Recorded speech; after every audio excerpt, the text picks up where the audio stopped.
प्रेरितों 20 अध्याय। मकिदुनिया, यूनान और त्रोआस में पौलुस। जब हुल्लड़ थम गया तो पौलुस ने चेलों को बुलवाकर समझाया और उनसे विदा होकर मकिदुनिया की ओर चल दिया। उस सारे प्रदेश में से होकर और चेलों को बहुत उत्साहित कर वह यूनान में आया। जब 3 महीने रहकर वह वहाँ से जहाज पर सीरिया की ओर जाने पर था तो यहूदी उसकी घात में लगे। इसलिए उसने यह निश्चय किया कि मकिदुनिया होकर लौट जाए। बीरिया के पुर्रुस का पुत्र सोपत्रुस और थिस्सलुनीकियों में से अरिस्तर्खुस और सिकुन्दुस और दिर्बे का गायुस और तीमुथियुस और आसिया का तुखिकुस और त्रोफिमुस आसिया तक उसके साथ हो लिए। वे आगे जाकर त्रोआस में हमारी बाट जोहते रहे और हम आखिरी रोटी के दिनों के बाद फिलिप्पी से जहाज पर चढ़कर 5 दिन में त्रोआस में उसके पास पहुँचे और 7 दिन तक वहीं रहे। त्रोआस में यूतुखुस का जिलाया जाना। सप्ताह के पहले दिन जब हम रोटी तोड़ने के लिए इकट्ठे हुए तो पौलुस ने, जो दूसरे दिन चले जाने पर था, उनसे बातें की और आधी रात तक बातें करता रहा। जिस अटारी पर हम इकट्ठे थे उसमें बहुत दिए जल रहे थे और यूतुखुस नाम का एक जवान खिड़की पर बैठा हुआ गहरी नींद से झुक रहा था।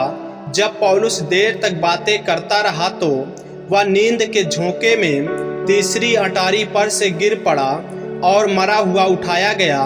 परंतु पौलुस उतरकर उससे लिपट गया और गले लगाकर कहा, घबराओ नहीं, क्योंकि उसका प्राण उसी में है।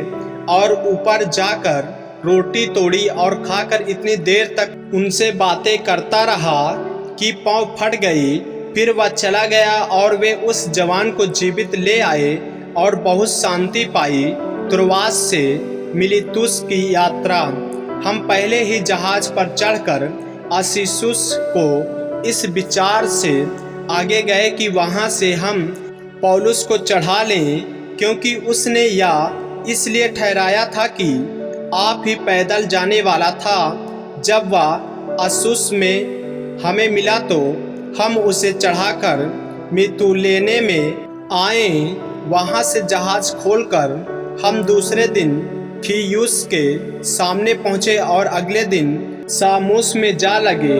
फिर दूसरे दिन मिलीतुस में आए, क्योंकि पौलुस ने इफिसुस के पास से होकर जाने का निश्चय किया था कि कहीं ऐसा न हो कि उसे आसिया में देर लगे, क्योंकि वह जल्दी में था कि यदि हो सके तो वह पिन्तुकुस के दिन यरूशलेम में रहे।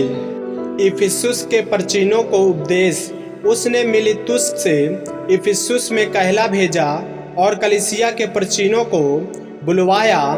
जब वे उसके पास आए तो उनसे कहा, तुम जानते हो कि पहले ही दिन से जब मैं आसिया में पहुंचा, मैं हर समय तुम्हारे साथ किस प्रकार रहा, अर्थात बड़ी दीनता और आंसू बहा बहा कर, और उन परीक्षाओं में जो यहूदियों के षड्यंत्र के कारण मुझ पर आ पड़ी, मैं प्रभु की सेवा करता ही रहा।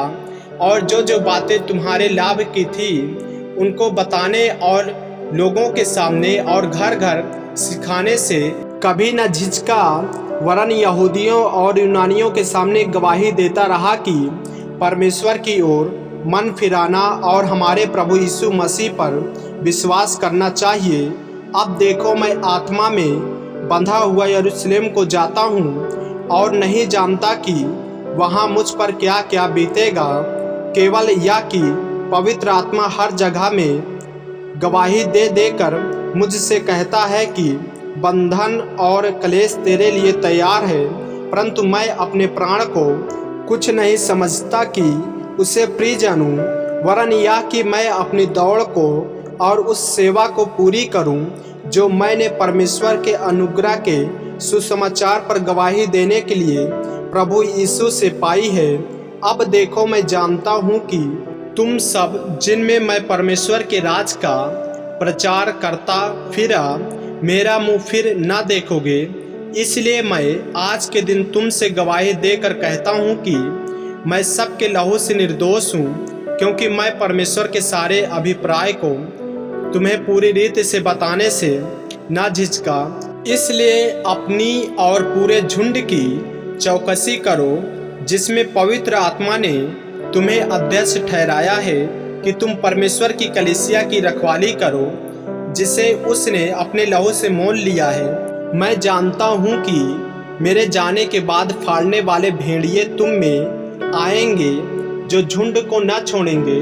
तुम्हारे ही बीच में से भी ऐसे ऐसे मनुष्य उठेंगे, जो चेलों को अपने पीछे खींच लेने को टेढ़ी मेढ़ी बातें कहेंगे।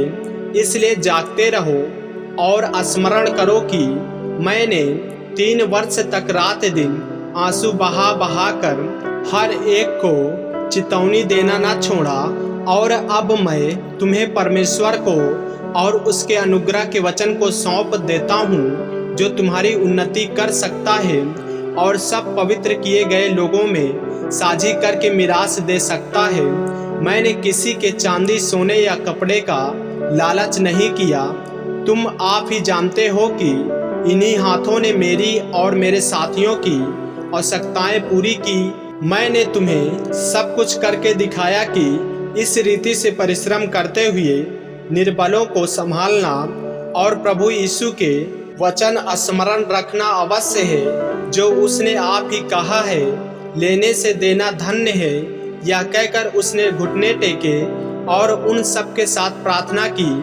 तब वे सब बहुत रोए और पौलुस के गले लिपट कर उसे चूमने लगे। वे विशेषकर इस बात से शोकित थे जो उसने कही थी कि तुम मेरा मुंह फिर ना देखोगे। तब उन्होंने उसे जहाज तक पहुंचाए। आमीन। मेरे प्रियो, यदि आप इस चैनल पर नए हैं, यदि आपने अभी तक हमारे चैनल को सब्सक्राइब नहीं किया है, तो हमारे चैनल को सब्सक्राइब करें और बेल आइकन के बटन को दबाएं, ताकि परमेश्वर का वचन रोजाना आप तक पहुंच सके। और जो वचनों को नहीं पढ़ पाते हैं, उनके पास जरूर शेयर करें, ताकि वचनों को सुने और परमेश्वर में बने रहें और परमेश्वर उन्हें आशीषित करे। जय मसीह की। प्रभु आपको आशीष दे।